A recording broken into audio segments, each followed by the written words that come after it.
Good evening, everyone. I'd like to welcome you to the house. We've got a full boardroom and we do have a full overflow, so everybody just bear with us. This time I'd like to recognize Mr. Travis Sloan.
We'll go ahead and call the meeting into order. This is the District 1 Board of Trustees meeting, October the 9th, 2023. We're at the District 1 Administrative Offices and it's 7 p.m. If you would, at this time, please join me for the Pledge of Allegiance. I pledge allegiance to the flag of the United States of America and to the republic for which it stands, one nation, under God, indivisible, with liberty and justice for all.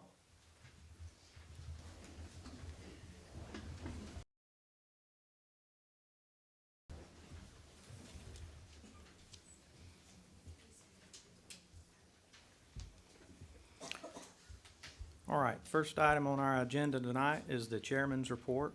And the first item under that is our consent agenda.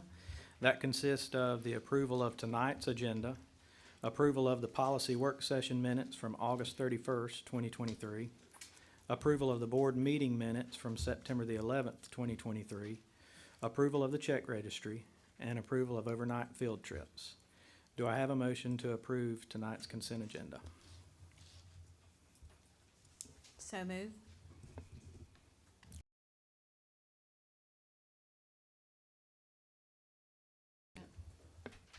Mr. Rollins has the second. Is there any discussion? Seeing none, all those in favor say aye. Aye. Any opposed? Motion passes. Next item under the chairman's report, ESBA delegate and alternate selections for the legislative delegation, annual business meeting, and serve as a delegate for D1. Nominate April Fowler. Okay. Got a nomination for April Fowler.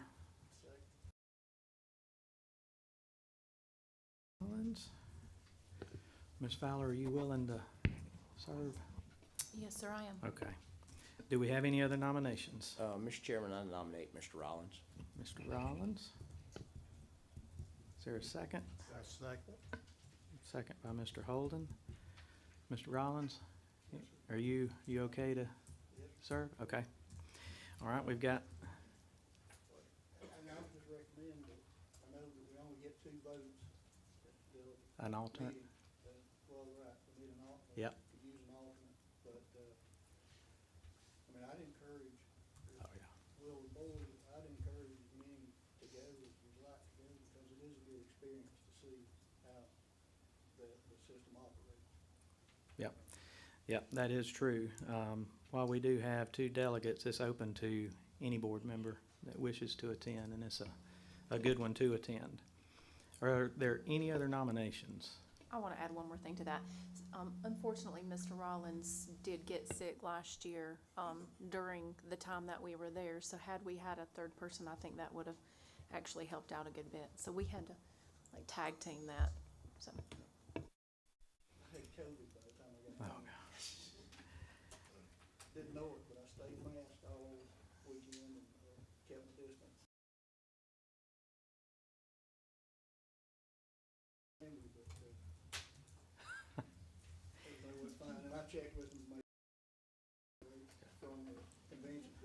That's good. Do we have any other nominations for Dave? I nominate Steve Skinner as an alternate, if he can go.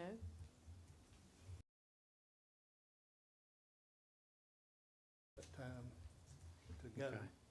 If I was, I would, but I don't know Okay. what's down the road there. So All I'm gonna right. withdraw. And December the 2nd is a Saturday, just for those days of the week matter. Mr. Chairman, I'd nominate Mr.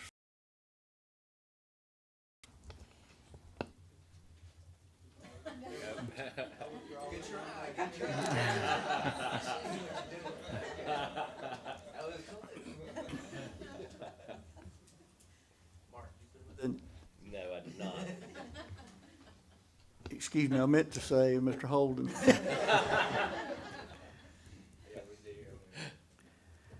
Okay, we've got a motion for a nomination. Oh, you said no? Okay. I'll tell you what, I'll serve as an alternate if we need it, so. Okay, so we just need to vote on that to make it official. So we've got nominations for Waller and Mark Rollins to be our delegates. And I'll serve as a backup if needed. Is there any further discussion? We need any further discussion on it? No other volunteers? Okay. All those in favor of those nominations, say aye. Waller and Mr. Rollins. That concludes the chairman's report. This evening. I'm going to turn it over now to Ms. Jada Tesnier. She'll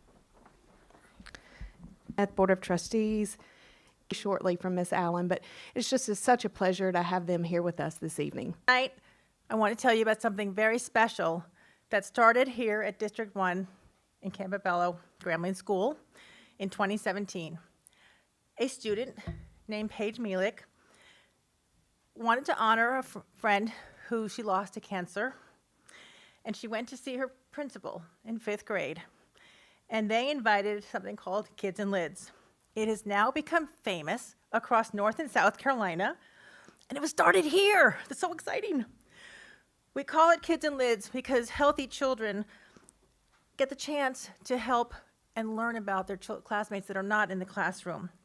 And today, we wish to present a plaque to District 1, where the Kids in Lids began, and we will also honor Principal Jeremy Darby with this program as well. And I'm proud to have Paige Mielik with me to present these expressions of gratitude. Our Kids in Lids plaque for the district says, Children's Cancer Partners of the Carolinas express appreciation to Spartanburg District 1, founding district battling childhood cancer.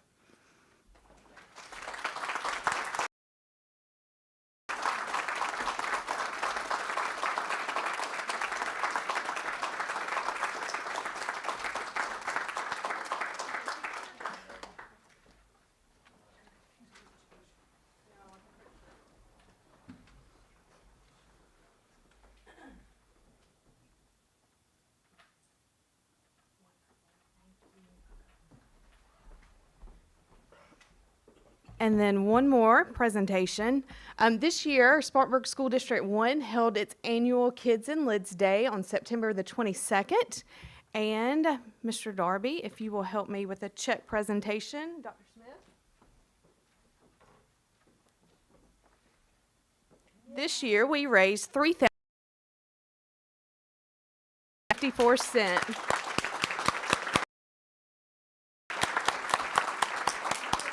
Yes. Darby is so proud because he broke his school record, raising a little over our initiatives for Kids in Lids and our children to help them. And without this organization, I can't. This is not a real check. I was so excited. I thought this was something new, but yeah, we're gonna have to do this another way. Super happy. Thank you all. Come on, Billy. Come on, Paige.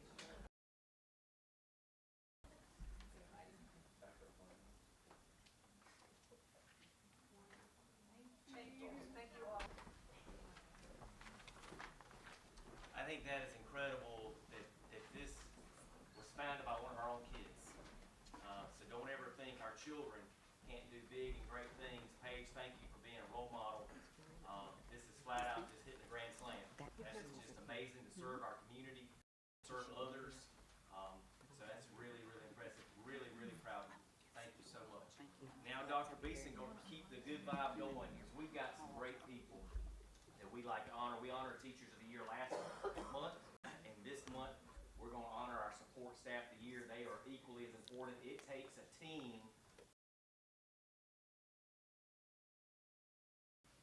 And I'm so proud of this group of people. Dr. B? Absolutely. Thank you, Dr. Smith and Mr. Cothran, board. Support staff of the year for each of our schools, as well as the district office to you. Them were not able to be here tonight, but I would like to honor and recognize them by calling their names. And Campbell Grambling School, we have Katisha Cooper. She never complains and delivers service with a smile on her face. Keisha strives to make our cafeteria a happy place and goes above and beyond to provide great meals for our students and staff. To have Mrs. Cooper's leadership. Good round of applause. She's doing it.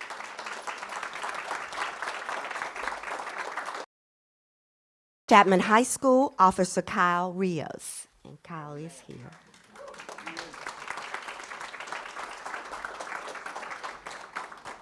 Officer Rios takes a proactive approach to his work and seeks opportunities to improve the safety and security of our school.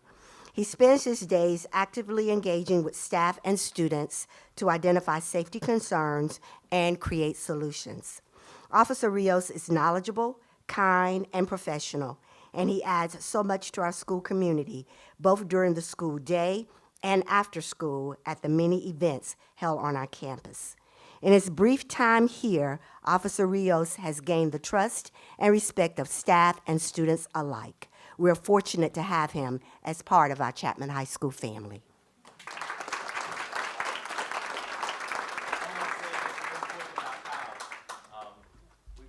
My son plays at Chapman, so I will not name the school, but we've had several great away contests, and this one in particular. And at the end of the game, you know, tensions were flaring. Let's just say I'm glad he was there, because I was afraid I was going to be by myself. And, you know, it's always good to make sure we have SRO support on the road. And Officer Rios does a fantastic job keeping our kids safe. So thanks. Holly Springs Motlow Elementary School, Paul Curry, and I would like to take a personal privilege and just ask you all to pray for he and his wife. His wife suffered a major health emergency on last week, and so he is at home with her. And so for those, please remember them in prayer. Mr. Paul, as he's called, is a tremendous asset to Holly Springs Motlow. He works diligently to ensure that our school is the best that it can be in terms of appearance. He takes initiative to invest in the lives of those around him, whether it be students or colleagues. Mr. Paul is one of the hardest working folk that we have and that we've ever met. Our school is simply a better place because of Mr. Paul being in our building. We are proud to have him represent Holly Springs Motlow Elementary as our support staff of the year.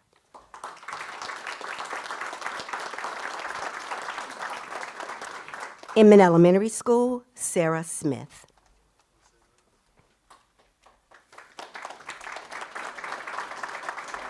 Mrs. Smith has been a great asset to Inman Elementary School. She is a big part of the Inman Elementary family.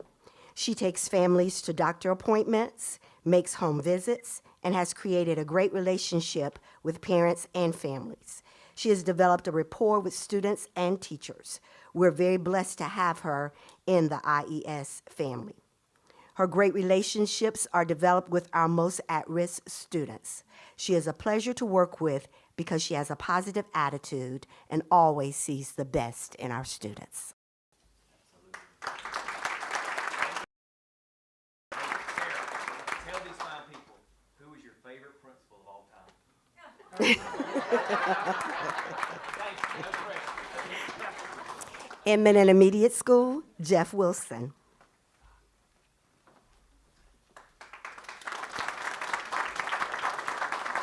Mr. Wilson is an incredible asset to our students, our school community, and myself. This is coming from Denise Risk. His dedication to excellence and the compassion he shows our IIS family is exceptional. We love you and thank you, Mr. Wilson, for all you do.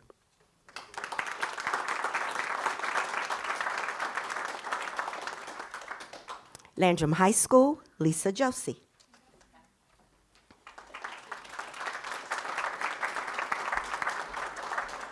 Mrs. Josie is always smiling and willing to go, and look at her smiling right now, go the extra mile to help out the students and teachers at Landrum High School.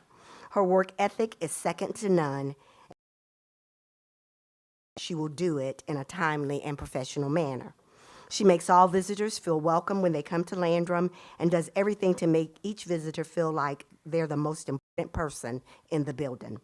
Finally, she takes pride in making Landrum High School feel as inviting as possible, from taking care of the planners on campus to decorating to show her cardinal pride.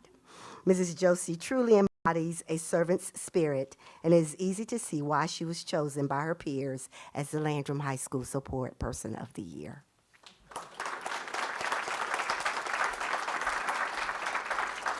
Landrum Middle School, Rhonda Bishop. Rhonda Bishop is they enter Landrum Middle School, and I'm so glad. She is super friendly, helpful, and organized to go above and beyond. She makes Landrum Middle School a better place, and we are so happy to have her in our front office.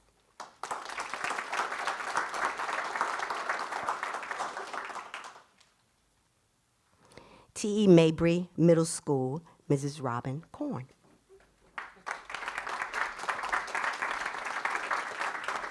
Mrs. Korn absolutely deserves the honor of representing Mabry Middle as the Support Staff Person of the Year. She's just one of the many heartbeats that make our school go. Ms. Korn has the unique ability to hold students accountable with high expectations while also establishing relationships with students that are genuine and authentic. Students know they aren't just a name across her computer screen, but students know they are loved, wanted, and hold a special place in her heart. Outside of Ms. Korn's office door under her personal profile, she states this: "My goal and be that listening ear or shoulder to cry on, and of course, we have to laugh a lot. My door is all..."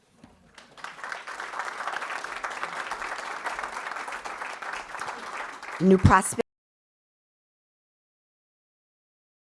Mrs. Ward sets the tone for the school when parents, guests, and students enter the building. She is warm, caring, and she never misses an opportunity to lift up a staff member with a little note or a piece of time. Mrs. Ward goes above and beyond to make sure we are all on track at New Prospect Elementary.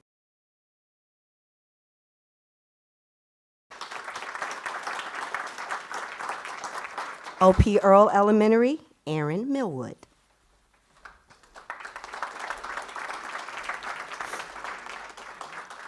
Mrs. Millwood has become the #1 point of contact for O.P. Earl Elementary. She greets everyone that walks through the door with a smile and a friendly, "How may I help you?" She plays such a pivotal role in the smooth functioning of our school and the ongoing communication with the public. Millwood is always upbeat and positive, along with having a God-given ability to make everyone that visits feel special. Mrs. Millwood, we are so proud and celebrate this accomplishment with you.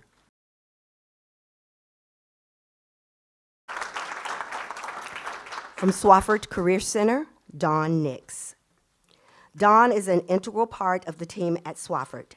She goes above and beyond her finance duties and works hard to have a positive impact on the total school program. She forms great relationships with both students and staff, and through those relationships, D1 great. I'm blessed to have Dawn as part of my team.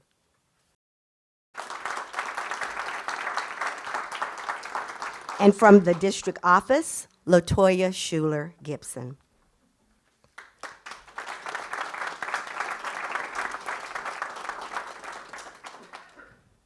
And so this is from the heart. If you were to open up a dictionary and you looked for a picture that defined the word unassumingly professional, you would find Latoya Schuler Gibson's face on that definition.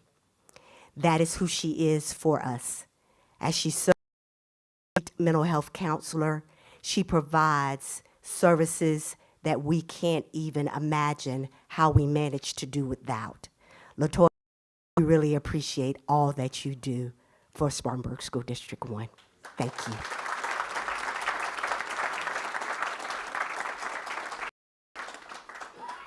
Thank you.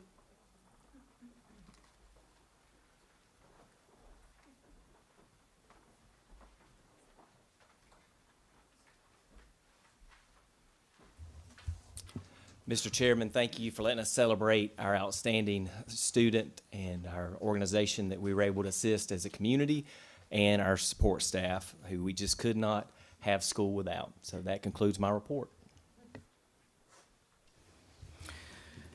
Thank you, Dr. Smith. At this time, because we do have some limited seating, if anybody wishes, now's the time to exit stage right if you so wish. We're not kicking you out by any means, but I would ask that if you are staying, just remain seated so we know how many vacant seats we have and some from the overflow can come in. Thank you.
All right, we're back.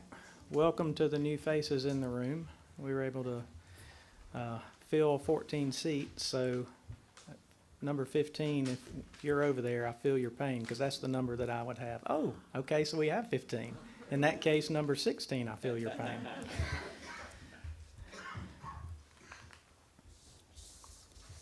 So now we'll move into the business portion of our meeting. The next item on the agenda is our public participation. And I'll read something very quick just as a reminder as we move into this. Participants and guests, during the course of the meeting tonight, please give each speaker at the podium the respect of the floor and refrain from making any disruptive comments, outbursts, or demonstrations during the public participation, presentation and discussion of any agenda items, and all transition periods. As chairman, it's my responsibility to ensure order and decorum during the meeting, so please note that this behavior will not be allowed, and failure to adhere to these expectations may be grounds for removal from the boardroom. But I know we're not going to need that, okay? Speakers. Tonight, I will introduce the speakers in alphabetical order. You'll be given each 3 minutes to speak. Please keep all comments relative to the topic or topics indicated on your request form. You may offer objective comments on school operations and programs that concern you. However, the board will not permit in public session any expression of personal complaints about school personnel or against any person connected with the district. So our first speaker of the night is Miss Amy Ballantyne.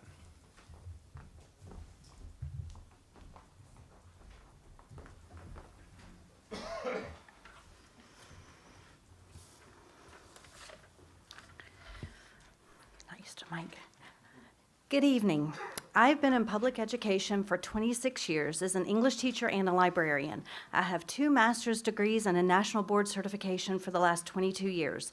I speak tonight as an individual informed by these years of experience, in hopes of answering questions you may have about the importance of choosing a wide range of texts for libraries. School libraries play a unique role in promoting intellectual freedom by providing books that become windows, mirrors, and doors for their students.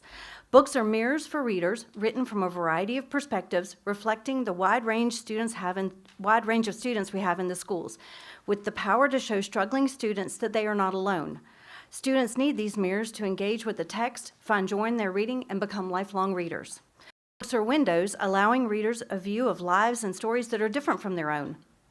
They need these windows to learn from other people's mistakes and to expand their understanding of people with different backgrounds, ideas, and beliefs. And books become doors when a reader, transported into the world of the story, feels empathy for the characters. Students need these doors so that they can relate to other people, build resilience for hard situations, and better understand their complex world. Books need to be of high interest to pull readers in, and they need to be of an appropriate reading level. Low readability for struggling students and challenging texts for gifted students. These challenging texts sometimes have mature themes and advanced vocabulary and content, but these challenging texts also allow for powerful intellectual connections and real-life applications of lessons learned. And these challenging texts are chosen by trained professionals, librarians, qualified to select appropriate materials from a variety of sources to meet the needs and interests of all the students they serve. Librarians are trained to not impose their own opinions on which ideas are right or wrong, but to make ideas available so that students and their families have the freedom to choose what to read and inform their own thoughts. Parents absolutely should and do have the authority to monitor and guide what their child reads, but no one parent should have the right to tell an entire school district of children what they can and cannot read. Because our schools are public schools, schools to educate all of our students regardless of their color, background, or religion. If libraries do not meet the needs of all of their patrons, then they have failed at their job. And many of those patrons and their families talk about what they are reading and allowing parents to find teachable moments to capitalize on. And because of this, the majority of public school families want their children to have the right to choose whatever book they wish to read. Public schools are just that, public. They are not private schools, they are not religious schools, they are public schools. They serve everyone in the community, and their libraries, by necessity, must reflect the variety of thought and values that exist within that community. Thank you.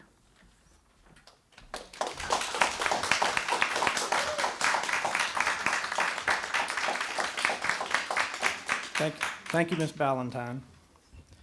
The next speaker is Dustin Drake. And I should have noted this, Ms. Ballantyne did a really good job of it.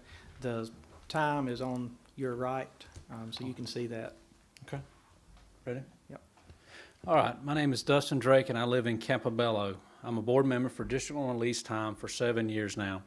I am thankful for you board members and you, Dr. Smith, for serving our community. I see and know you love our children, and I am grateful for you. Your support for moral ideas is well known to me and to others. I truly believe this is what sets District 1 schools apart from others in the county and all over. As a board member with District 1 Lease Time, we have a common goal. We desire students to be exposed to a great amount of literature, even literature that expands their minds beyond single viewpoints. Helping students learn about art, science, honor, dignity, respect, loving thy neighbor, citizenship, and integrity remain at the core of all that we seek and instill in our children. I'm thinking back over the past at how we have done this, and I remember a young boy that fell hurt with his leg on the bus one day, and he was shoved by another student as they were in a hurry to get off. The student ended up having several stitches in their leg, and upon visiting him that evening, one thing that he said sticks out in my mind. It was to be sure to tell the other student that I forgive him. Another incident was just the other morning when I had the opportunity to speak with the children about true kindness.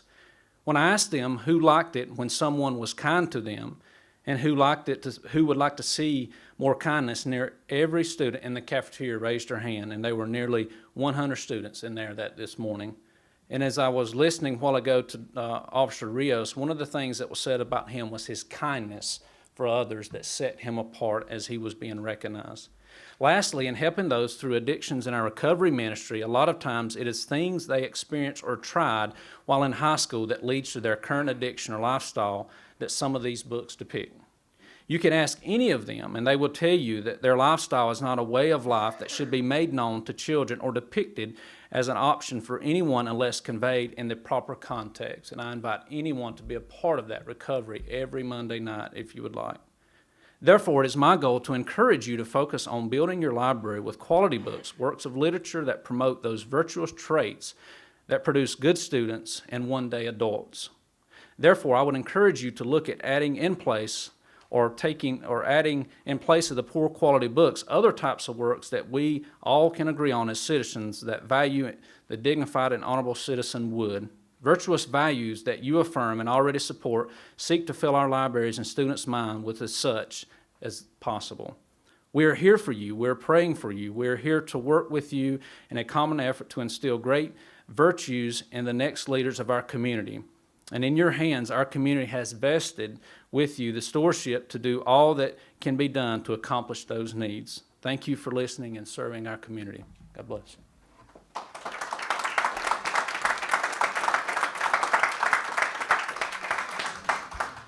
Thank you, Mr. Drake. Next on the list is Star Drake Foster.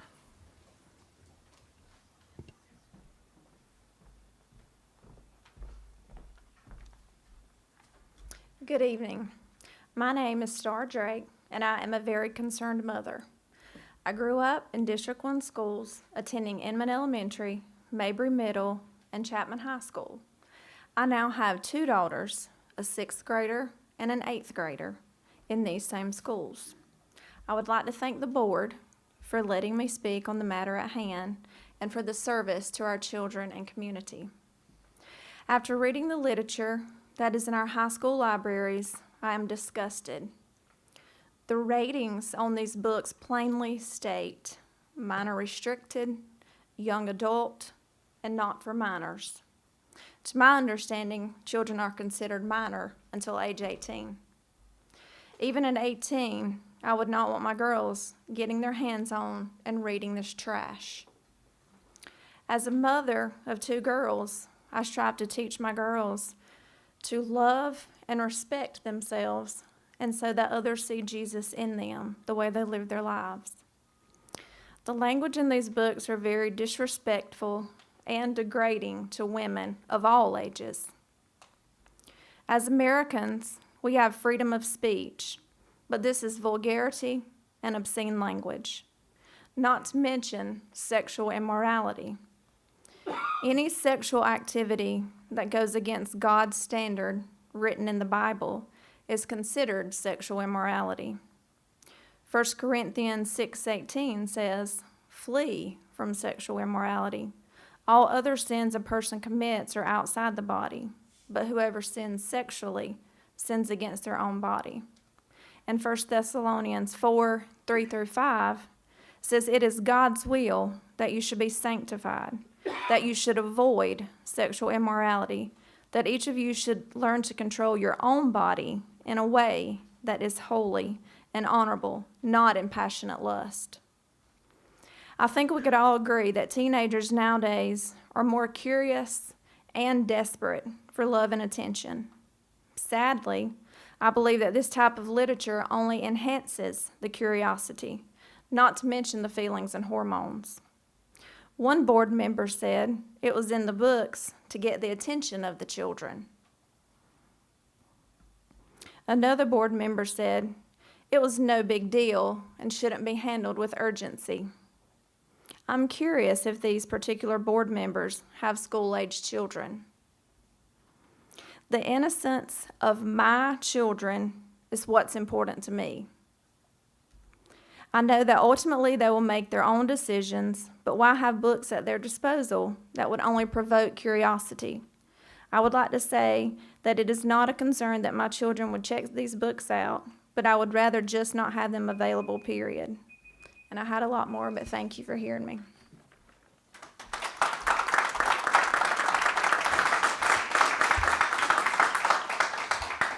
Thank you, Ms. Foster, and thank you for being mindful of the time. That helps. Next up, we have Dakota Hester.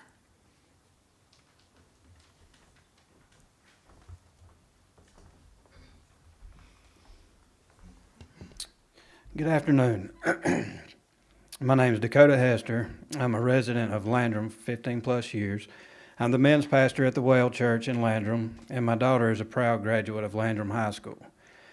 First of all, thank you for allowing me to speak tonight, and thank you for all you guys do. I'm aware now more than ever of just how on the front lines you are and how much fire you take. So tonight I just wanted to read a quick passage out of the Bible and hopefully offer you some encouragement for the times we find ourselves in. There's a small, often overlooked book in the Bible, the book of Jude. Only one chapter, but just as rich as can be. Jude, a servant of Jesus Christ and brother of James, to those who are called beloved in God the Father and kept for Jesus Christ, may mercy, peace, and love be multiplied to you. Beloved, although I was very eager to write to you about our common salvation, I found it necessary to write appealing to you to contend for the faith that was once for all delivered to the saints. For certain people have crept in unnoticed, who long ago were designated for this condemnation, ungodly people who pervert the grace of our God into sensuality and deny our only Master and Lord Jesus Christ. Now I want to remind you, although you once fully knew it, that Jesus, who saved a people out of the land of Egypt, afterward destroyed those who did not believe. That's Jude 1:1-5. Make no mistake, God will not be mocked. This letter from Jude is basically just an exhortation to rise up and combat false teachings and a call for the readers to remain faithful, which is why I read a portion of it tonight. I don't know you all personally, but most of you all are professing Christians to the best of my knowledge. And with some of the filth that has made its way in our school libraries, I just ask that you remain faithful to His call on your life. You're in an influential position, and if we believe in the sovereignty of God as we say we do, then we understand there are no accidents or coincidences in Christ. So please stand firm on the word of our great God and Savior, Jesus Christ. As your brothers and sisters in Christ, we will lock arms with you and stand shoulder to shoulder with you. But if you compromise on His standard when it comes to our children, we will stand toe-to-toe with you. And none of us want that. We want to see forward progress for our schools and our children, but not in the name of progressiveness. We want to see them moving forward on in the promise and the standards of God so that they can be impactful for His kingdom on this earth. Do what you know to be right in accordance with His word, and we will cover your six all the way to the end. Thank you again for allowing me to speak.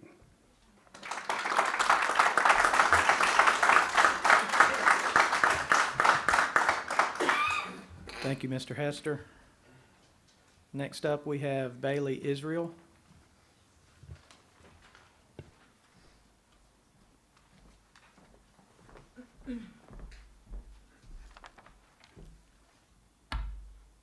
Good evening, Board and Dr. Smith. I'm happy to join in speaking again tonight on the subject of book censorship. My name is Bailey Israel. I'm a parent of 2 children in our district. My eldest is at Mabry, he's 14, and my youngest is 9 at Holly Springs. I'm invested in ensuring that our children, as well as others, can continue to receive solid foundational education. I'm not an expert in what material and content is age-appropriate, relevant, necessary to challenge or promote what our children receive, but I do hope that they receive excellent education in our public school curriculum. That is a job for educators. They are the experts. They are who I look to for guidance and whom I place my trust to educate my children. I ask that you, Board, do the same. I also thought a recap and a review would be pertinent. We saw a long line of folks who clearly feel really strongly about their perception of this issue last month and again tonight. And I believe there are a lot of well-meaning people who spoke last time in this tonight as well. What I'm afraid is not clear is the facts surrounding this issue, so I'm going to try to share what I believe to be important ones using numbers. 5,446. That's the total number of children registered in D1 for this year. 75. That's the number of parents who completed opt-out forms to document restrictions surrounding books their children are allowed to check out. Note this number is slightly smaller, depending on some accounts, but if you're trying to do the math in your head, it's less than 1%. 44. That's the number of books listed on the initial bulk review requested by Ms. Baker. 43, that's the number of books that were reviewed per policy by expert educators in our district, found to be appropriate to keep on the shelf. One was moved to the high school shelf only, one moved to the guidance counselor, one not found actually in the district anywhere. 40, that's the number of years that our district has had a functional policy in place to review and challenge appropriateness of books in the district. The number of, the last number, sorry, it's 1. 1 is the number of requests and challenges for these books since last year, submitted by one person, a board member, who does not have children in our district presently. This single submission, which I might add, did not comply with any of the existing policies that we have in place. 0. That's really the last number. The number of problems have come from students having access to these books in our libraries, per my meeting with Dr. Smith back in April. With that, I asked the board to be sensible, to acknowledge that this frenzy around this topic was created by one person. Drumming up new hardline policies is not an answer when we aren't following the solid ones we have in place. Allowing individuals that are not experts in the field of education to drive curriculum changes is foolish and irresponsible. Book censorship does not do anything but limits our children's exposure to learning and development. Can I say one last statement? Yeah, thanks. It's not up to the community or to the board to curate curriculum. It is your and our job to support our children and to provide them with the opportunities to be challenged educationally and to present them with diverse curriculum in hopes that we're developing well-rounded children in our society. Thank you.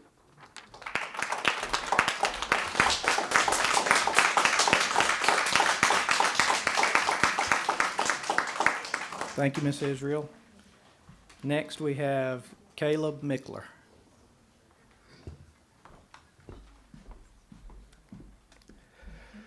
Good evening and happy early release day to staff and students. I come before this esteemed board as a former student, now resident of D1, who hails from a long line of educators and administrators within this district.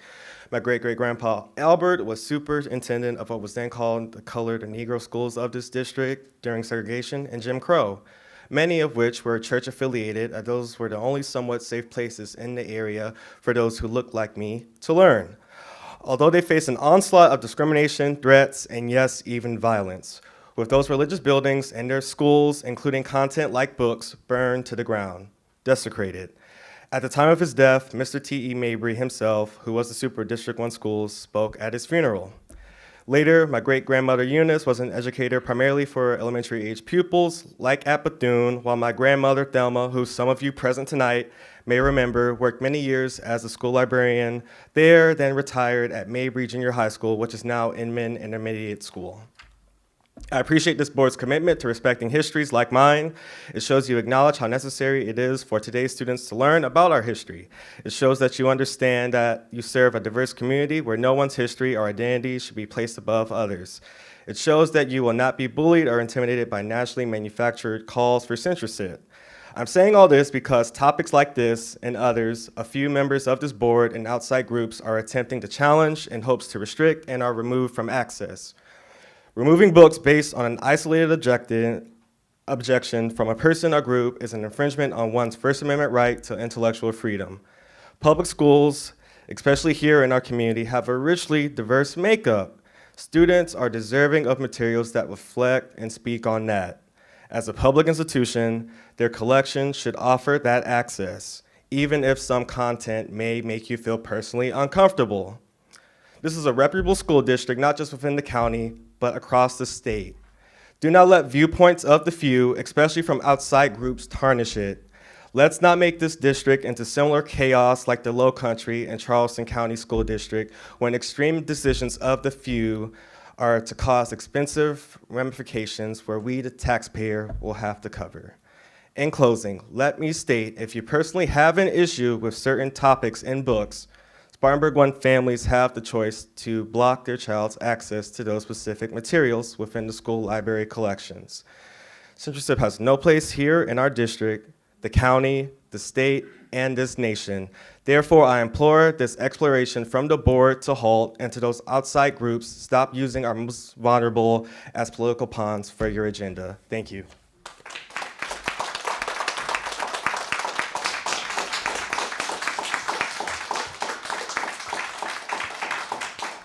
Thank you, Mr.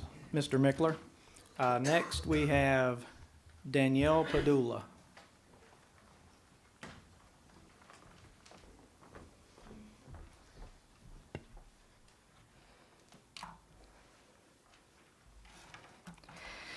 Good evening. My name is Danielle Padula, and I'm speaking tonight as a wife of 23 years, a mother of 2 students in District 1.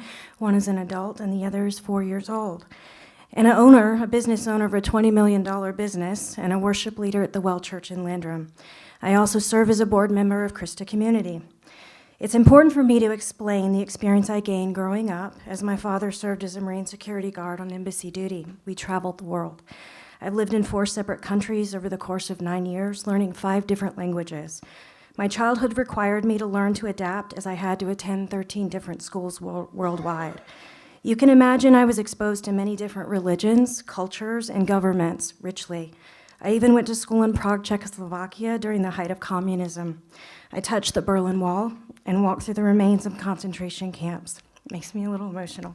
Peering into the ovens that incinerated Holocaust victims. To be clear, I treasure the freedom of this country, but it does not come without great responsibility. My father provided security for 3 American presidents, including Ronald Reagan and George Bush. We met Pope John Paul II, Mother Teresa, and many ambassadors. My mother was the administrator for the entire preschool program for the Quantico Marine Corps Base in Virginia. She personally spent an entire day with Miss Hillary Clinton as she gave her a tour of the preschool facility. Collectively, these experiences gave me an opportunity to understand the pressures that come with being a political leader. I can understand the pressures you may feel and find yourselves under as you serve on the school board. I'm sure at times it can feel quite overwhelming. Because of my unique upbringing, I quickly learned one thing: I know very little. There was so much to learn, it was often overwhelming. I realized I did not possess the intellect to even begin to speak in front of others.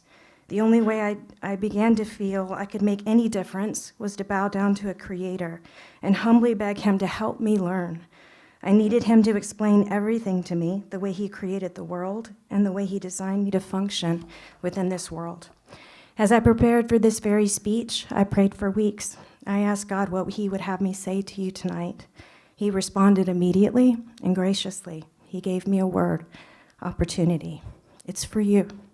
Every book within the walls of a library is an opportunity. Ladies and gentlemen, as a dedicated patron of Landrum, the nature of some material that is located within our libraries shocks me. The books in question do not add to the strength of our learning environment, quite the opposite.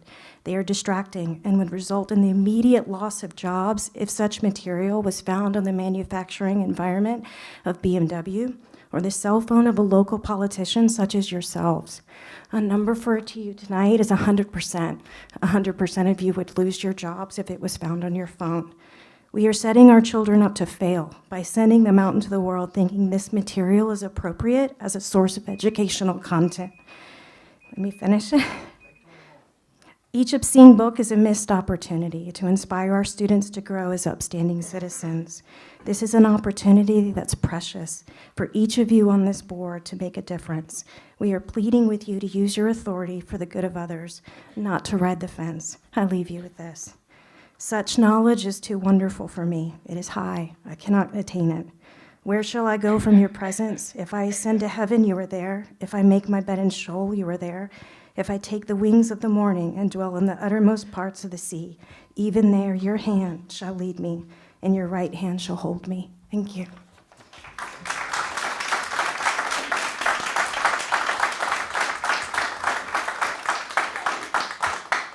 Thank you, Ms. Padula. Next, we have Eric Schwartz.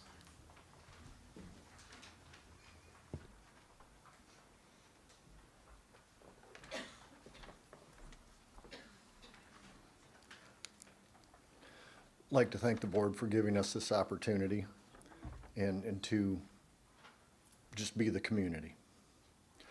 Hang with me here. I'll close this out in the end, but the following is a paraphrase of the letter that was sent from Thomas Jefferson on January 1st, 1802 to the Danbury Baptist Association in the state of Connecticut. Gentlemen, your affectionate view, attitudes, and opinions towards me gives me the highest satisfaction. My duties dictate that I engage in a faithful and zealous pursuit of the interest of those I have been elected to represent, and want to let you know that my loyalty and support to discharge these duties have become more and more pleasing to me. I believe, along with you, that religion is a matter which lies solely between man and his God, that he is accountable to no other person or institution for his faith and worship, of that the powers of government must deal with actions only and not opinions. Therefore, I contemplate with a sovereign reverence the will of all Americans that their legislature should make no law in regard to the establishment of religion or restricting the free exercise of it, which would only serve to build a wall that would separate church and state, believing in the exercising the will of the American people on behalf of freedom of religion. I will see to it with great pleasure that the progress of your views concerning this freedom, which will contribute to the reestablishment of your liberty in regards to your conviction, will make possible your social duty to express this religious freedom. I experience the same love and affection of that which you are praying for, and that is the protection and blessing of our common Father and Creator of man, and am tender-hearted towards you and your religious association, assuring you of my highest respect and esteem on this matter. Ladies and gentlemen, men like Thomas Jefferson and Benjamin Franklin realized the need for the morality and the principles of our God to guide our country.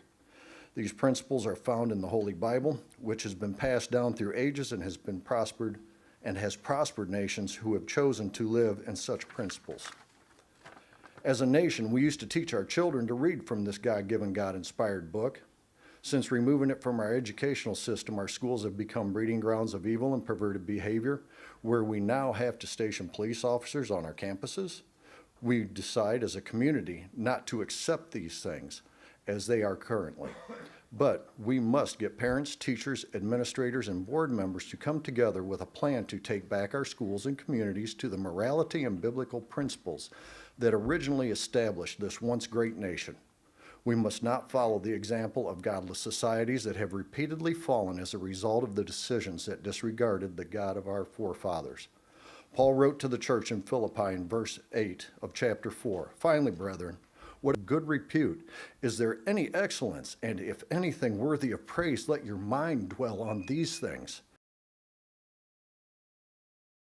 Take heed of this wisdom from God's holy word, so that our community and country can follow the examples of those nations that did not fall, but were blessed because of God's faithfulness. I pray all of you, regardless of your own personal religious convictions, will agree that our children deserve an educational system that promotes morality, good behavior, and the right to feel safe and secure in the hands of those entrusted to teach them. Goodness versus doing a whatever feels good in one's own eyes Mr. mentality. Schwartz, I'm going to have to cut you off. Thank you. I'm sorry.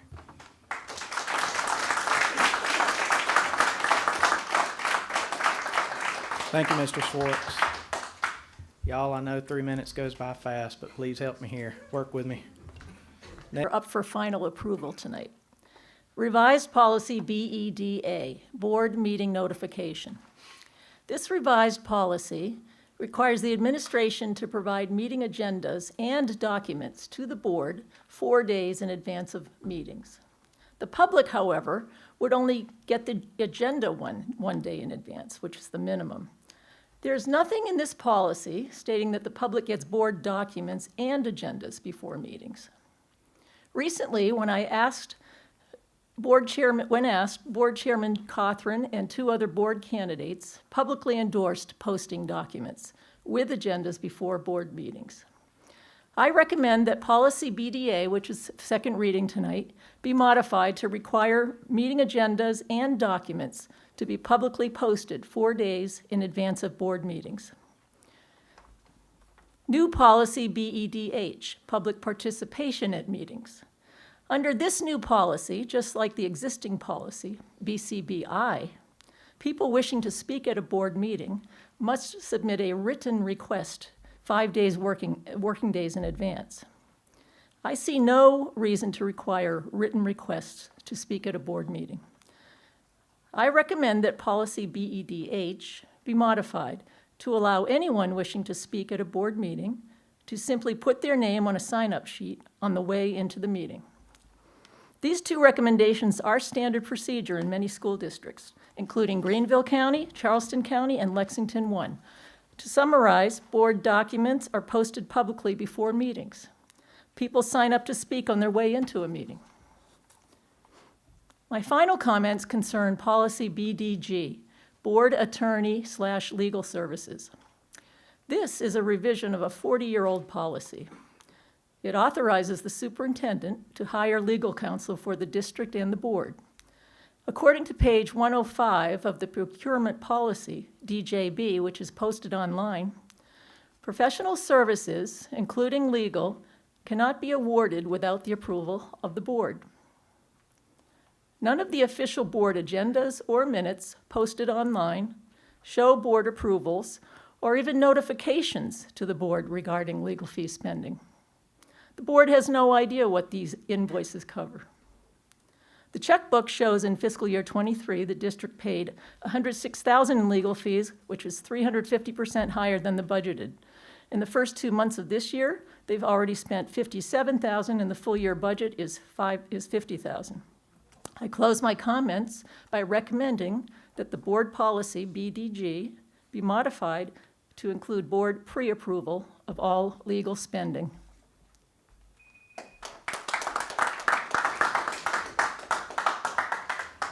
Thank you, Ms. Sherwood. Next, we have Joe White.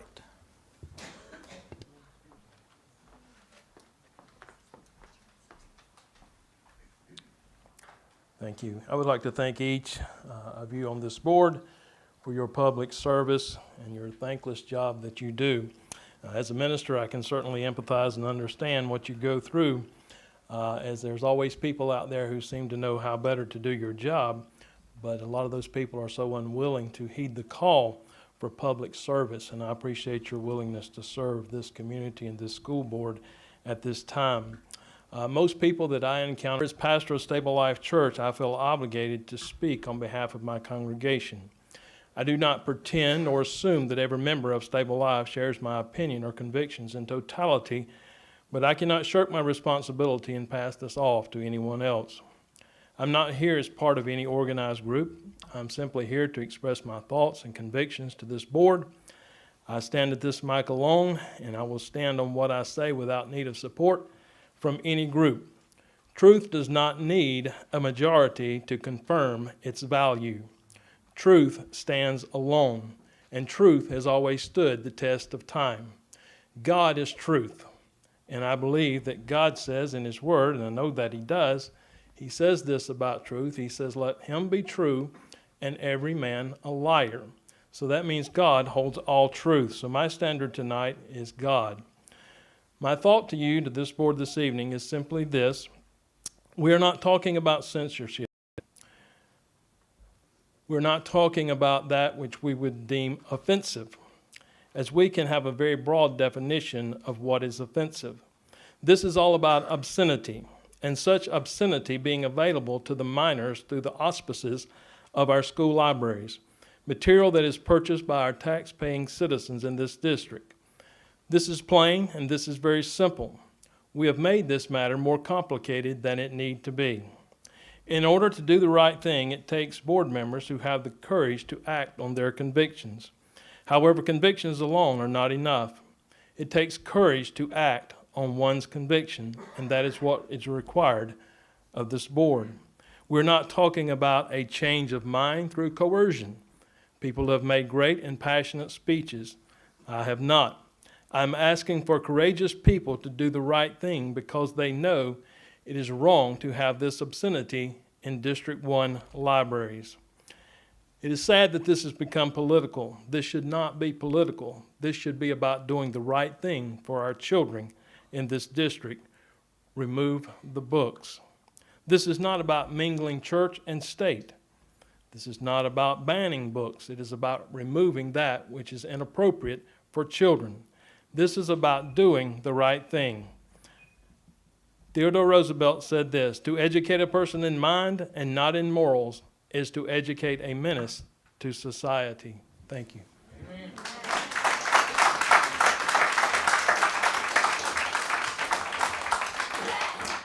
Thank you, Mr. White.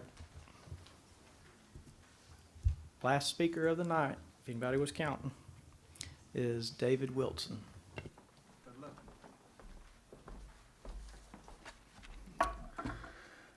Hello, my name is David Wilson. I'm a resident of Landrum, and we have been here for 3 years.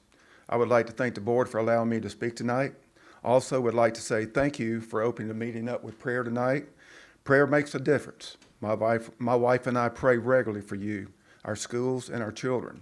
We know your job is not easy, and often you only hear when complaints or things are going wrong. My wife and I have three daughters and 9 grandchildren. However, none of our grandchildren attend District 1. There is a possibility that they will in the future, and that is our hope and prayer. I believe that we can all agree on one thing. We live in a very fast-changing society. In my dreams, I would never have thought that we would be dealing with things that we are challenged with today. We hear about things that are happening in schools across our nation. Schools are not only providing counseling and encouragement for children wanting to change their gender, but this is being done without our parents' knowledge. Is this happening here? I believe not, but it makes parents question whether or not they can trust the school system.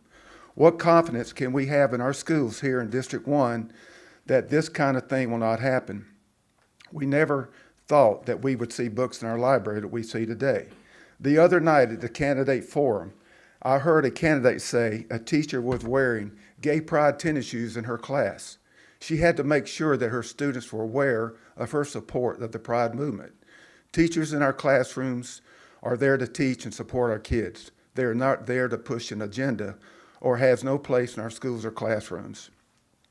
Are there not requirements to prevent teachers from pushing these sick agendas on our children, or has this gone so far that it's not only allowed but encouraged?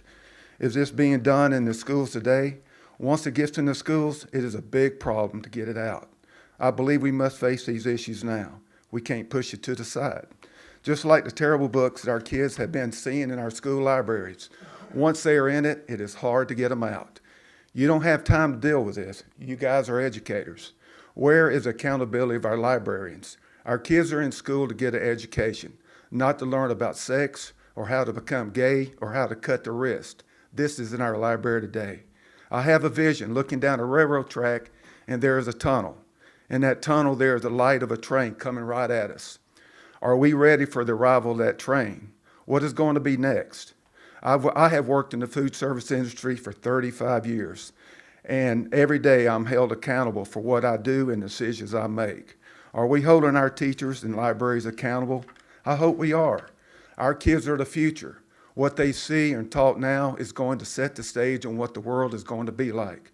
Thanks for letting me talk, and we continue to pray for our kids, and we continue to pray for y'all. Thank you.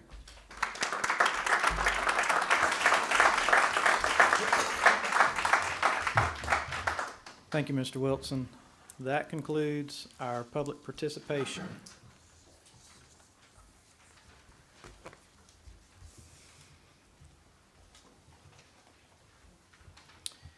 Next, we have our, personnel report, Dr. Trish Beeson.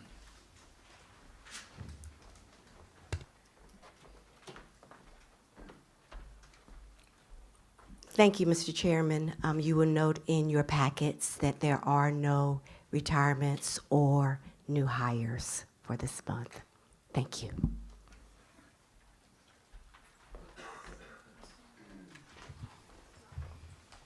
Thank you, Dr. Beeson. Next, we have the policy report, Ms. Jada Tesnier.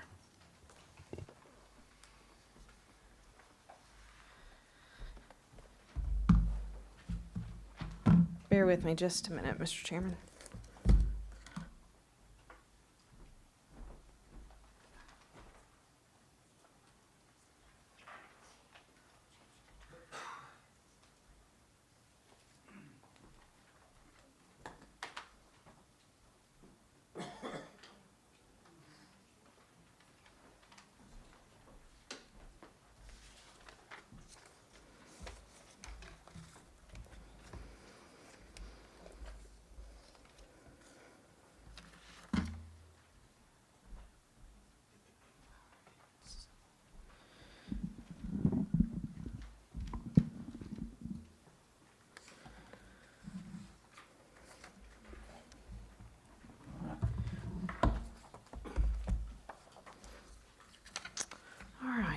Good evening again.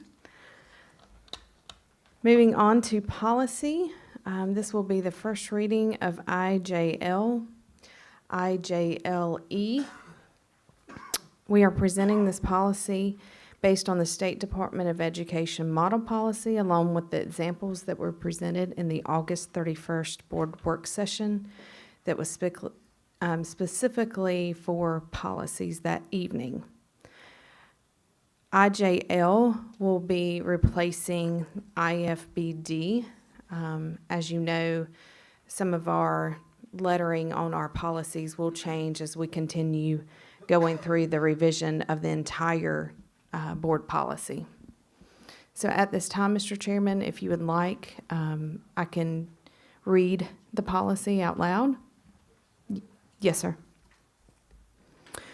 The function of the School Library Media Center is to support and enrich the instructional program and recreational reading of the school and must provide a broad range of materials. The board has the legal responsibility for all instructional materials. The selection and ordering of library books, audio visuals, software, and other materials for the library media centers are the responsibility of the school library media specialist in accordance with this adopted policy. Library media specialists will identify, order, and organize materials that will implement, enrich, inspire, and support the educational program of the district. Principals, teachers, supervisors, and other school staff will give suggestions, recommendations, and other assistance. Material selection criteria. School and district instructional materials, including the media center, should be consistent with the district's general educational goals. Consideration will be given based on, number 1, educational significance. Number 2, appropriateness for students in each school. 2A, age and grade level. 2B, avoid pervasive profanity.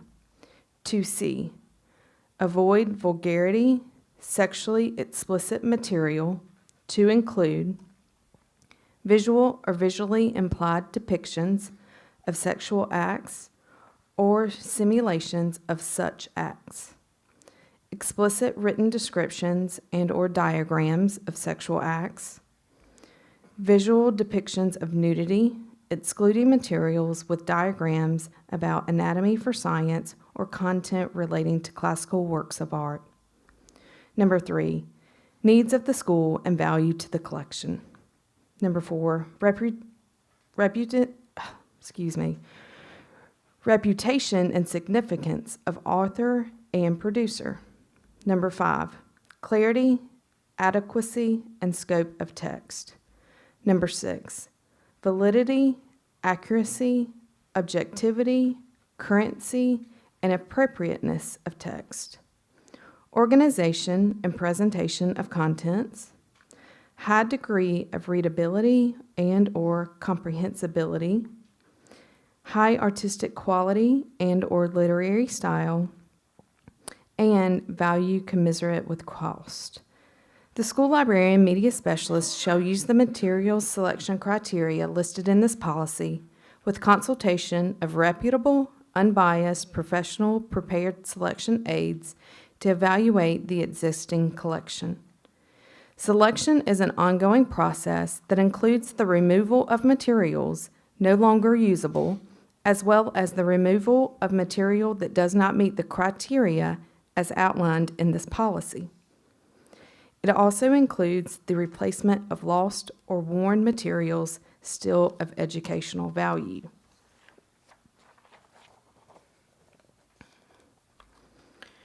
Procedures for requesting reconsideration of library media materials. Any individual residing within the attendance area of the school district and/or who has a child who attends a school in the school district may ask for reconsideration of a material in the school library media center within the district. Number 1, a reconsideration form for material shall be filed by completing the form and submitting it to the superintendent. Number 2, the superintendent shall submit the completed reconsideration form to the district director for library media, who shall gather the materials necessary to convene the district-level Library Media Center Materials Review Committee. Number 3, the Library Media Center Materials Review Committee shall complete its review and issue a report within 30 business days after the initial review committee meeting. The committee may request extended time from the superintendent if numerous materials are submitted for review. Number 4, the superintendent will convey the committee's decision on the matter to the individual who requested the reconsideration within 5 business days following the committee's decision. Number 5, if the material is deemed to be inappropriate, the district shall ensure no other copies exist in circulation within the district for the school levels in which it is found to be inappropriate. If the material is deemed to be acceptable and appropriate, it shall remain in the library media collection. The District Library Media Center Materials Review Committee.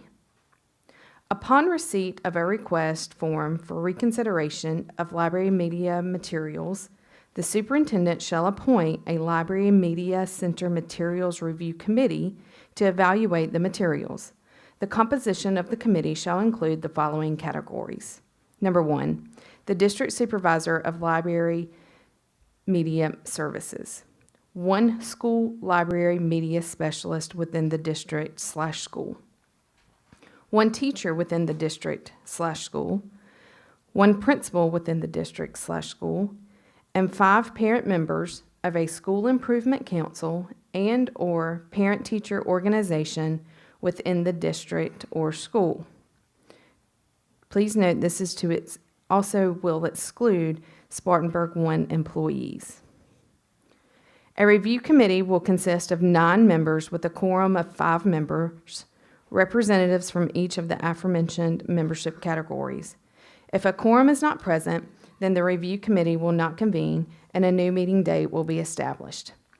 The committee will schedule a meeting within 15 business days to review the criteria. The role of the District Library/Media Center Materials Review Committee is as follows. Number 1, to review materials for reconsideration based on the following criteria. A, criteria for selection of Library Media Center materials, and B, citizens' justification for reconsideration of material. Number 2, to render a decision on the appropriateness of the challenged material. The appeal to the board. The citizen who requested the reconsideration may appeal the committee's decision in writing to the superintendent and board chair. The written appeal shall state the specific reasons for the citizen's request for the board to review the committee's decision. The appeal must be submitted by the requester and delivered to the superintendent's office within 10 business days of the citizen's receipt of the committee's decision. With consideration of the date of the citizen's appeal, the board shall, at its next regularly scheduled meeting, consider the citizen's request for review and decide whether to grant a review. If a review is granted, the board shall decide the matter on the written records, including the citizen's appeal, the District Library Media Center Materials Review Committee decision, and the material under reconsideration. The superintendent's office will notify the citizen of the board's actions on the matter within 3 business days of the board's appeal. The committee's decision, and if applicable, the local board's review regarding appropriateness of a book or reading material cannot be challenged again until the expiration of 2 years from the original challenge date. Thank you, Ms. Tesnier. Board members, we received this in our board packet, and we heard the reading by Ms. Tesnier. Do I have a motion to approve the first reading of the policy as read by Ms. Tesnier and in our board packet?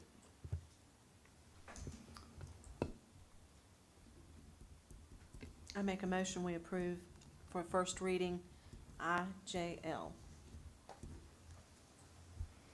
I have a motion to approve first reading by Ms. Baker. Is there a second? Second. Second by Mr. Rollins. Any further discussion? May I? I don't want to get stuck in the weeds, but and I understand, I appreciate the consideration relating to classical works of art. But at the same time, I can also picture a statue of David on a banner in the hallway, or the Venus de Milo statue on the cover of a textbook. I mean, is there some more definition that should be given, or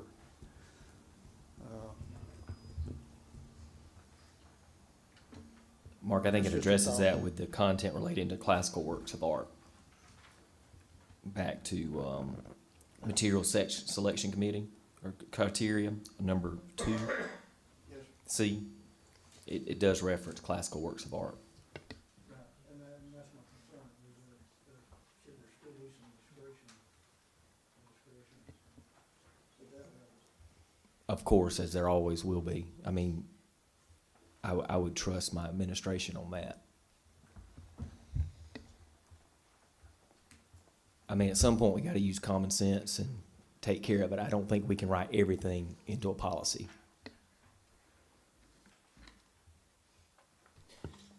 On the material review committee. On the material review committee, we've got 5 parent members of a school improvement council. So as superintendent, what's going to dictate which school improvement council, and then which PTO within the district? Would it be the school that the literature's in question, or would it be a cut shot of the whole community or school district? It would be a snapshot of the district.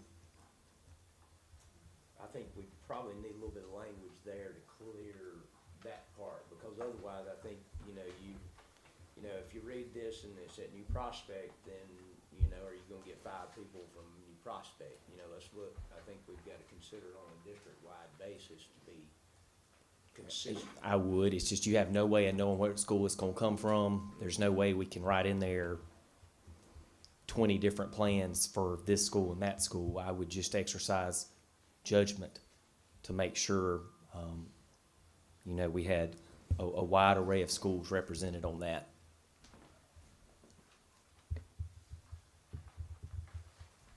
And I think the policy we were looking at, from another was 4 and 3 possibly, instead of 5 and 4 or 9. Or 7, there were 7 members of another, or I mean, 9's a pretty big number, I mean, we're 9, but you want a good cut, but sometimes it's hard to get 9 together. Sure, I think we're just thinking of 9 and then making that, the 5 would be a quorum. Because with 7, then you know your quorum would be 4, just trying to make that work.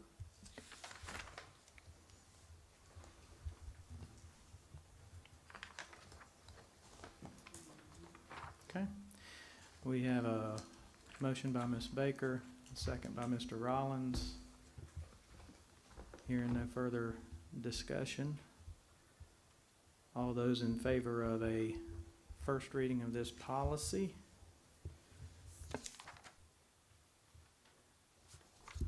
Please indicate by raising your right hand. Any opposed? Motion passes.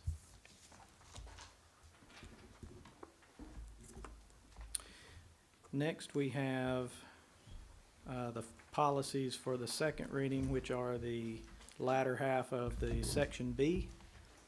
Ms. Tesnier? Yes, sir. Thank you, Mr. Chairman.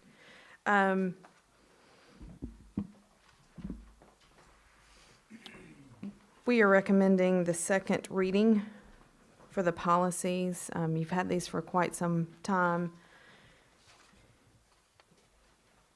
Mr. Chairman. Point of order. Are we gonna do IJL-E before we proceed to section B? Okay, that's the form, the reconsideration form. I guess we probably should. Or You can, just a side note that is an exhibit. So certainly kind of like the administrative rule, but while we're going ahead to approve IJL, I don't see any problems in going ahead to approve IJLE. Okay, because, yeah. We thought our interpretation was you were improving both, Okay, that's good with me. because it is an attachment. I'm good with that being notated, and Yes. thanks. Okay. Okay, we're good to proceed. Okay.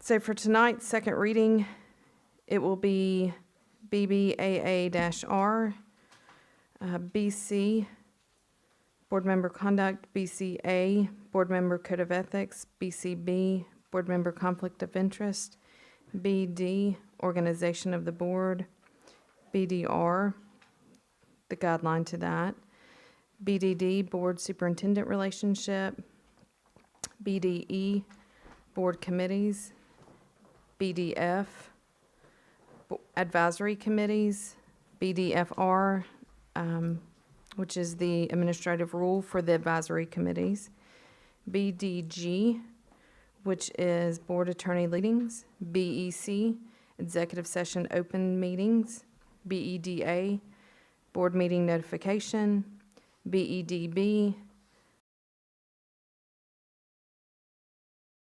Method at Board Meetings, BEDG, Minutes of Board Meetings, BEDH, Public Participation at Meetings, BEDI, News Media Services at Board Meetings, BEDJ, Board Meeting Broadcasting, BEDJR.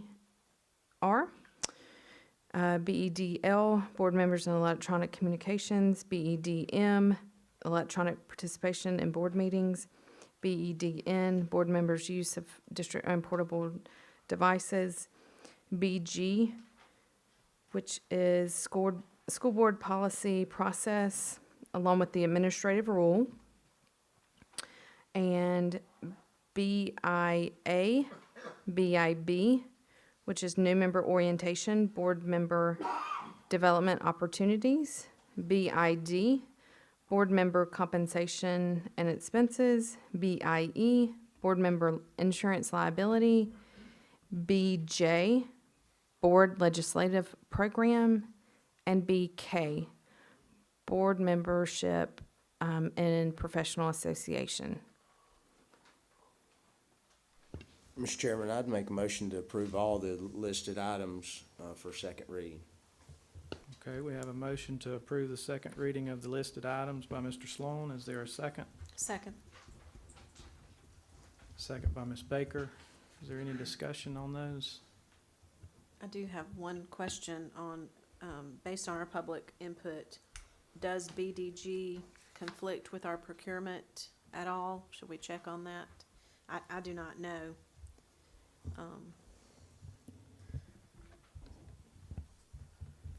And could we just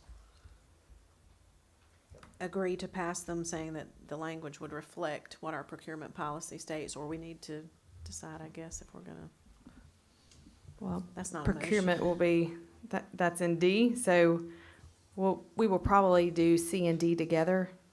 Because the next few sections are a little bit smaller, so I would love to condense those to get ahead. I'm a little bit concerned in the meantime that we have two policies that conflict. Could we let that be a scrivener's job to make make I would still We like can to definitely pass look at this. that. Yeah, Jada Just can, to Jada can look verify at that that. it, yes. I'd be glad to. Okay, thanks.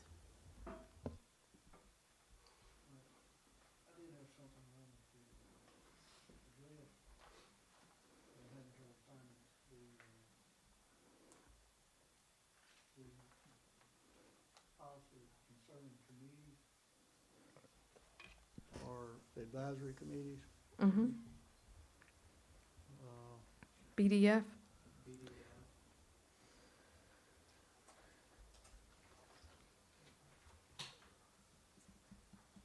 BDF. Not finding it.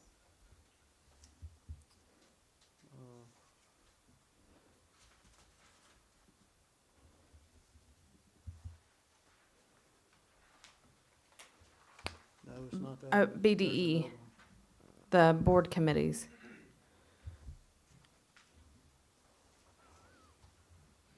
BDE. Yes, sir.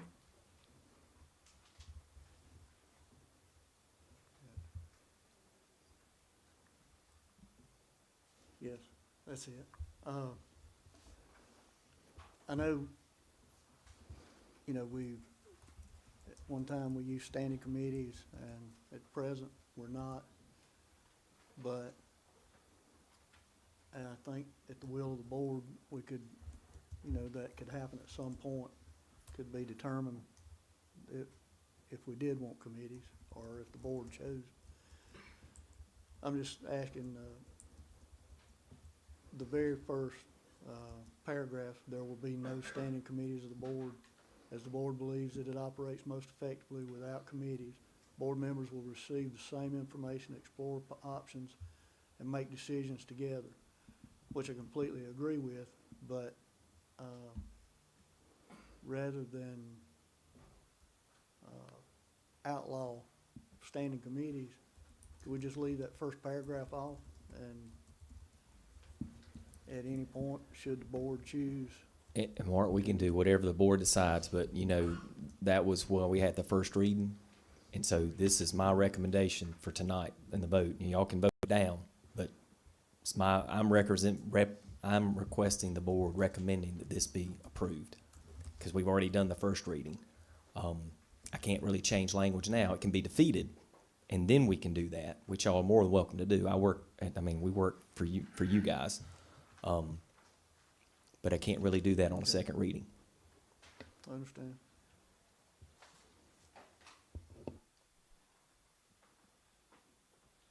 But you can vote it down, make no mistake. Y'all have the power to not agree with that. And that's up to y'all.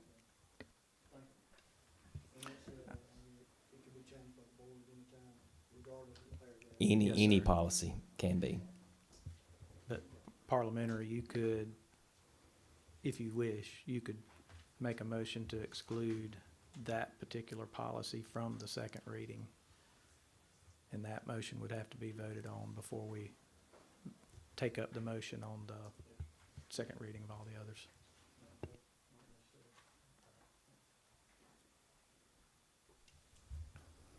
Any other discussion points or questions? Can I make a motion to rescind my motion so that we may put that one back into consideration for the committees, but my motion, edit my motion to say all but BDE? Can I change my first one? Can I pull it? Yes, so you would have to rescind your first motion. Rescind my first one. Mm-hmm. And then make the motion that you, I want to make a motion that we approve all the other policies as listed, excluding BDE, that it may be further considered. okay. So we have a motion to exclude the policy BDG from the second reading, is that correct? BDE, I'm sorry. BDE from the second reading. Is there a second to that motion?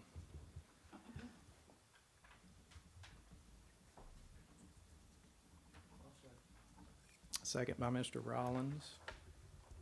Any discussion on that motion?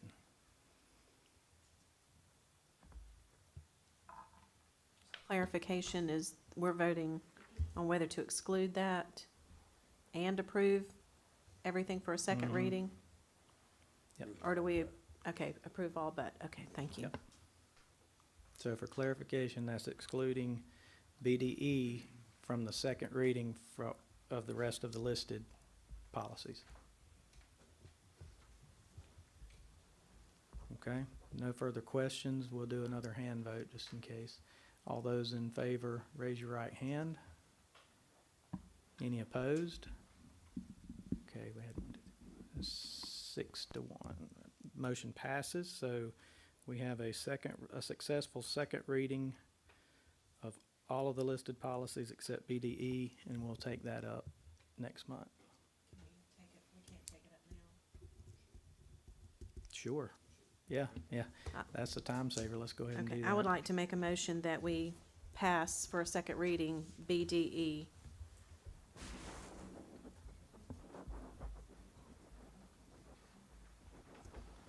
Okay, we've got a motion by Ms. Baker. Oh, I'm sorry. Did I miss something? Okay. Got a motion by Ms. Baker. Ms. Baker, I was writing. Would you please restate your motion? I make a motion we pass for a second reading policy BDE. Okay. As written. As written. Okay. Per administration recommendation. Okay, so we have a motion to approve BDE as written per the administrative recommendation. Is there a second for that motion? Second. Got a second by Ms. Ross. Is there any discussion? Yeah, I would like to understand Mr. Rollins' concern again. You're talking about the first sentence, there will be no standing committee of the board, right? Okay. And what's the alternative? What are you thinking? Well, just historically, several years we've used standing committees. Mhm. We chose to move away from them. Thank you. And we chose to move away from them, which I support, but I think, the will of the board can change. And that was just my thought, was rather than having to change policy at some date, that it would not be stated that there'd be no standing committees. Mr. Rollins, would and y'all are more familiar with this than I am, but the second paragraph says the chair may appoint special committees when the need arises, and Right. they'll, as it goes on, they'll continue until their function is complete. Would that also serve the function of what we used to have as committees, or is this not? If we yeah. wanted to, No, would it? it could, but that's why I was saying move the first paragraph out. Gotcha. So that, and just open it up with, the chair may appoint special committees when the need arises.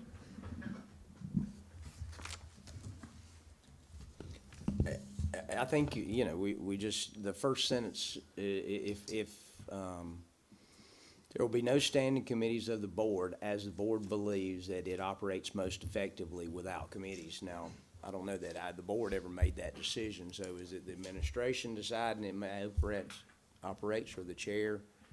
Maybe we change that sentence. Because I think the committees worked in their time that they're needed, but it was at the superintendent's discretion to use them. And at some point in time, that may change, but, you know, committee as a whole is, you know, if it's supported by the majority, I understand that too, but I do believe you don't want to tie the hands of future boards.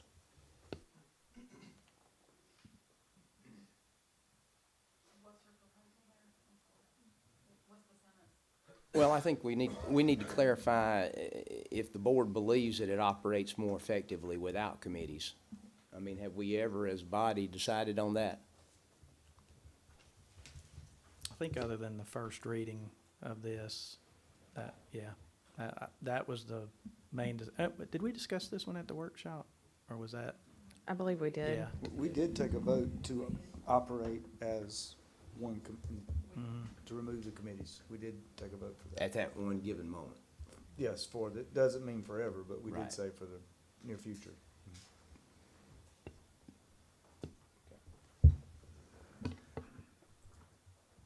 Mr. Chairman, I think the point of doing away with the committees was to give all the board members all the information at one time. Let them go over it and have plenty of time to decide what they need to do on an issue, such as, I know we recently bought a piece of property and, you know, the Building and Grounds brought the proposal to the school board. And I just don't know that that's fair for 2 or 3 people to bring something like that to a school board, and the rest of the people didn't have enough time to go out and look at the property and think about what they wanted to do, whether they wanted to vote for it or not. It's just a time issue to me to bring something up from a committee and vote on it without having proper time to investigate what they want to do.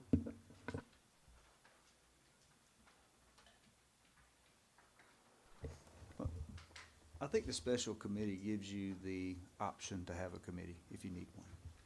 If you want to focus on, so we've decided that we want to operate as one board, at least at one point in time, we did decide that.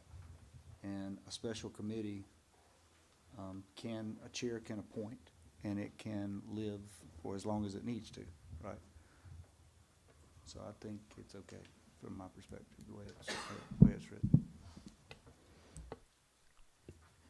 Any other discussion? Mr. Chairman, if I may, I view the audit committee as a special committee that the board has, but if any time the board feels that the job of the committee is complete, at that point, it may disseminate, but it also allows for the board to create other committees as needed. Correct. And for clarification, the audit committee has its own policy for its makeup, scope, and function, correct? Yes, sir, which Okay. we'll get to We'll shortly. get there. Yes, sir. Okay. Any further discussion? So the motion on the floor is approval of policy BDE for second reading as written. We have a motion and a second. Seeing no other or hearing no other discussion, all those in favor, please raise your right hand. Any opposed? Okay, wait a minute. Okay, let's do it again. I didn't count. All those in favor, please raise your right hand. Okay, all those opposed? Okay, so that's a 5-2 vote. Motion passes. And that is the last agenda item under policy report. Thank you, Ms. Tesnier. Yes, sir. Thank you. Okay, do I have a motion to adjourn? So moved. Sorry. Motion by Ms. Ross, is there a second? Second by Mr. Holden. All those in favor say aye. Any opposed? Nope. Motion passes, we're adjourned. All right. You did good.